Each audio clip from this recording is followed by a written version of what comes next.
रियाज को पकड़ के जेल में डाल दिया। धमकियां दी जा रही हैं।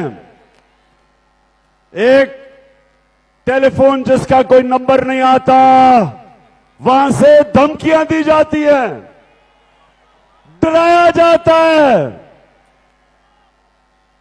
खौफ दिलवाया जाता है।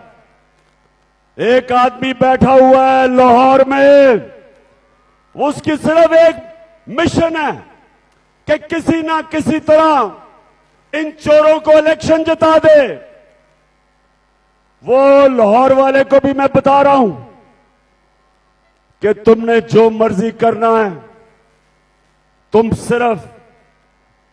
सिर्फ अपने आप को जलील करोगे।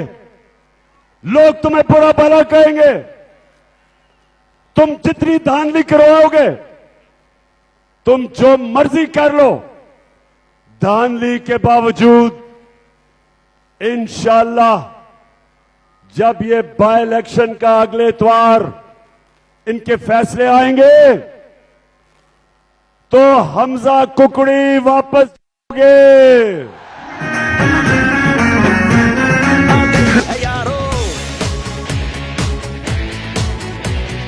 वतन की हालत को सुधारो, तब्दीली आ गई है यारो। कुछ आपके नौजवानों, अब मैं आपको एक मैं बात कहना चाहता हूं, गौर से सुने और सामने बस बड़े गौर से सुने।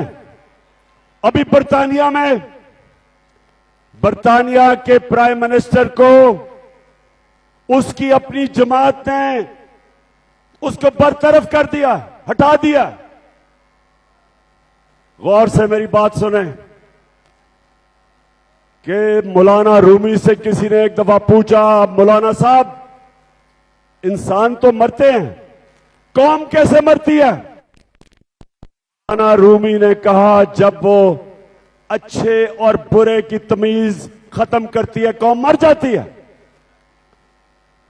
ये खुशाब के लोगों और नौजवानों में खास तौर पे आपके लिए कह रहा हूं, अल्लाह ने मुझे मौका दिया सारी दुनिया देखने का।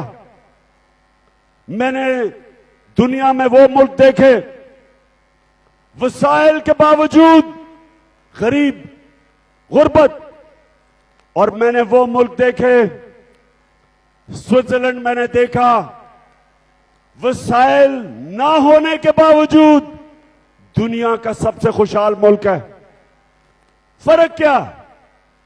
फर्क वो है जो मेरे नबी मोहम्मद सल्लल्लाहु अलैहि वसल्लम ने आज से तकरीबन 1500 साल पहले कह दिया। उन्होंने दो चीजें कही।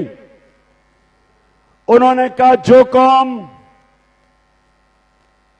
ताकतवर डाकुओं को नहीं पकड़ती और छोटे चोरों को जेलों में डालती है, वो कौम तबाह हो जाती है। जो कौम छोटे चोरों को जेल में, भैंस चोर, गाड़ी चोर, मोटरसाइकिल चोर, ये तो जेल में चले जाते हैं, लेकिन जो बड़े बड़े डाकू मुल्क के अरबों रुपया चोरी करते हैं, जब वो कौम उनको एनआरओ देती है, कौम मर जाती है, तबाह हो जाती है। कुरान में वो कहता है अल्लाह कि मेरी जमीन पे निकल के देखो कितनी कौमें तबाह हुई जो मेरे हुक्म पे नहीं चली। तुम्हारे से पहले कितनी कौमें, कुरान के अंदर आप पढ़ें कितनी कौमें तबाह हुई, तारीख पढ़े। हमारे सामने कौमें टूटी, हमारा मुल्क टूटा, हमारा मुल्क का एक हिस्सा बांग्लादेश बन गया, हमारी जिंदगी में टूट गया पाकिस्तान, यूगोस्लाविया टूट गया, सोवियत यूनियन टूट गई। अगर मुल्क कामयाब होते हैं तो उनके कई असूलों के ऊपर जो अल्लाह ने बनाए हुए असूल, सबसे बड़ा असूल इंसाफ।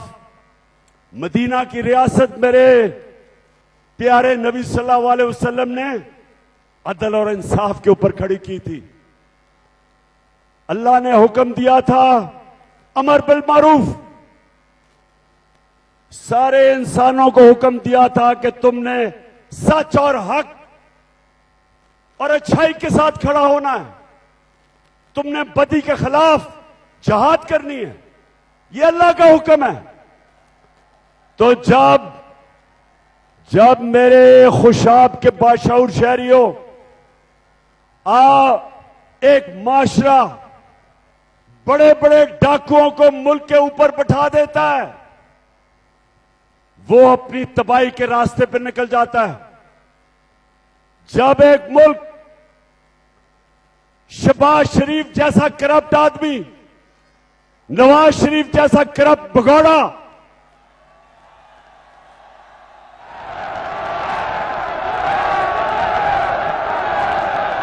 आसिफ जरदारी जो 30 साल से मुल्क को लूट रहा है, और फजलुर रहमान जो बात इस्लाम की करता है और अपना जमीर डीजल के परमिट पे बेचता है,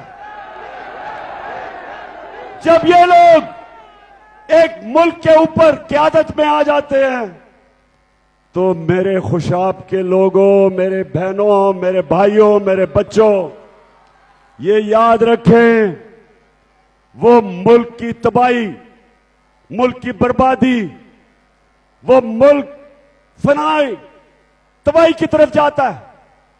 इसलिए मैं जो आपके पास यहां आया हूं, सिर्फ आपको एक चीज बताने के लिए कि ये जो इलेक्शन है, ये ज़िमनी इलेक्शन नहीं है। इसमें पाकिस्तान के मुस्तकबिल का फैसला होगा कि क्या हम इन चोरों के नीचे, क्या हम इन चोरों की क़यादत, क्या ये हमारा मुस्तकबिल है, या हम एक आजाद, खुद मुख्तार, एक हकीकी आजादी की जंग लड़के हम एक वो पाकिस्तान बनाएंगे जिस पाकिस्तान का नारा था, पाकिस्तान का मतलब क्या,